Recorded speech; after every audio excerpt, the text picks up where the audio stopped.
1930s, the state of North Carolina decided that it needed a railway to connect the eastern coastal plains to the western mountains. A private company stepped in and started construction, but the Civil War interrupted everything. After the Civil War, the company's misfortunes continued as two scoundrels from within embezzled $2 million and sent it into bankruptcy. The state of North Carolina then bought the railway company at its bankruptcy auction. But it had two big problems. One was that it was bankrupt. There was no money left in the company with which to build the railway. Two, people thought it was impossible because to get from the east to the very western tip of North Carolina, you had to cross the Continental Divide, which we know really as the Blue Ridge Mountains. And this is a geological feature that's extremely high and very difficult to get a train across. So that meant you were going to have to blast tunnels through the mountains to get through to the other side, which leads us back to the first problem of no money. So what they did to solve that problem was use convict labor. That meant they could take prisoners who had been arrested and they were in jail, and they could take those men and send them to the west to build the railroad and to blast those tunnels through the mountains.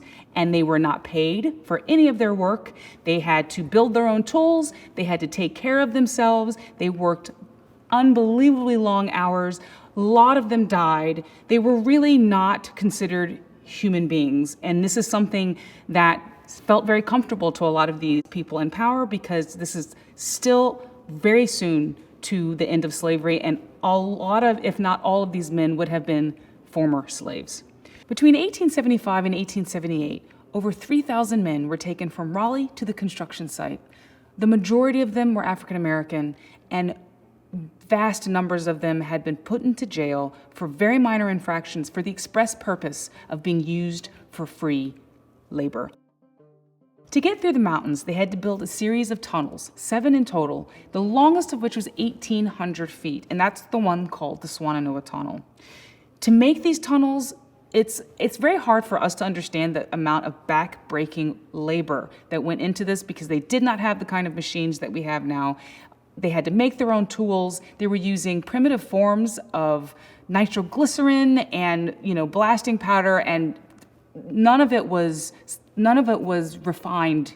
It was all guessing and trying to figure out how to make fuses and running before it blew up. And there were cave-ins. There was a lot of loss of life.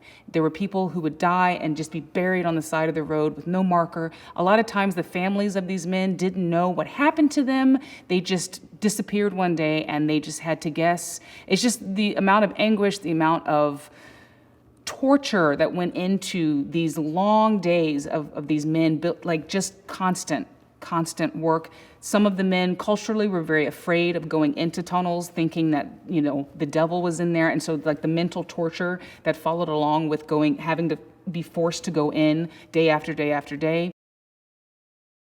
In 1879, the work was completed, and the passage through the mountains was lauded and celebrated as this incredible architectural marvel. Of course, the actual workers and the backbreaking labor that went into it was unmentioned as usual. Unfortunately, that very day, there was a major cave-in that tunnel, in the Swannanoa Tunnel, and 20 men died. This gave rise to a folk song called the Swannanoa Tunnel, which itself followed a path that many songs in American culture follow, where it starts in Black culture and it talks about a very real event that happened, and then over the years it starts to dissipate, it starts to travel, and then when the recording industry comes in, all of a sudden it's a white bluegrass song, and the Black origins of it have been completely forgotten. A few years ago, I discovered an article online at the Bitter Southerner by Kevin Kerberg and Jeffrey Keith, and it was entitled "Somebody Died, Babe." This long, in-depth article chronicled their journey discovering the real history behind the song Swannanoa Tunnel, also known as Asheville Junction. I was taken with their impeccable scholarship and their just burning desire to chase the origin of this song, to keep peeling back layers and to keep digging deeper and deeper into American history until they found the only surviving recording of this song by an African-American singer, Will Love. And they discovered that far from the white bluegrass standard that it had become, that it had a totally different origin story, and that origin story is directly connected to the cave-in the Swannanoa Tunnel that happened the day that that route was completed.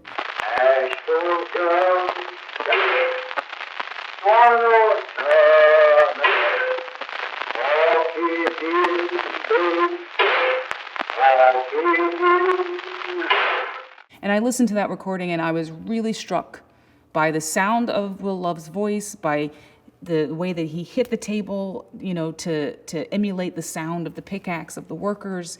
And there was just something otherworldly that was beyond, the old recording equipment and, how old it was, but was just in his voice and connecting to an actual history.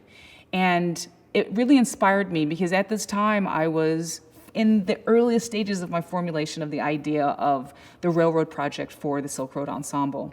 And it became sort of a talisman for me as I went through and the project started to develop and bringing everybody in and it becoming this incredibly beautiful, multi-layered, complex project that it is now.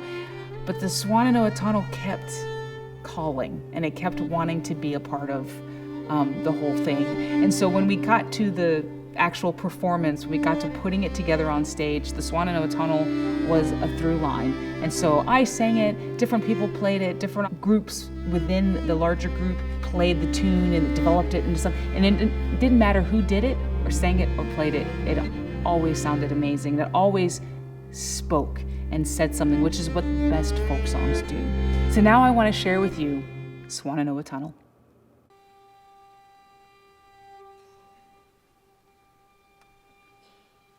Asheville Junction, Swannanoa Tunnel, all caved in, babe, all caved in.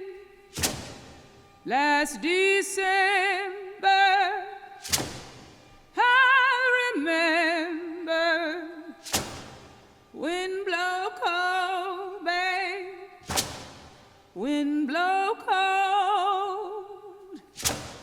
When you hear my watchdog howling, somebody's round, babe, somebody's round. When you hear that hoot owl squalling, somebody's died, babe, somebody's died.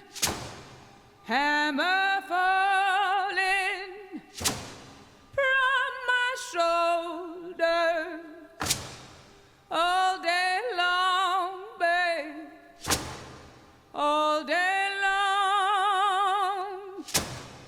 I'm gone back to Swannanoa Tunnel. That's my home, babe. That's my home.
Swannanoa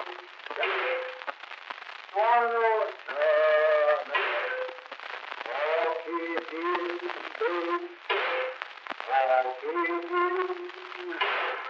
last December, I remember when those cold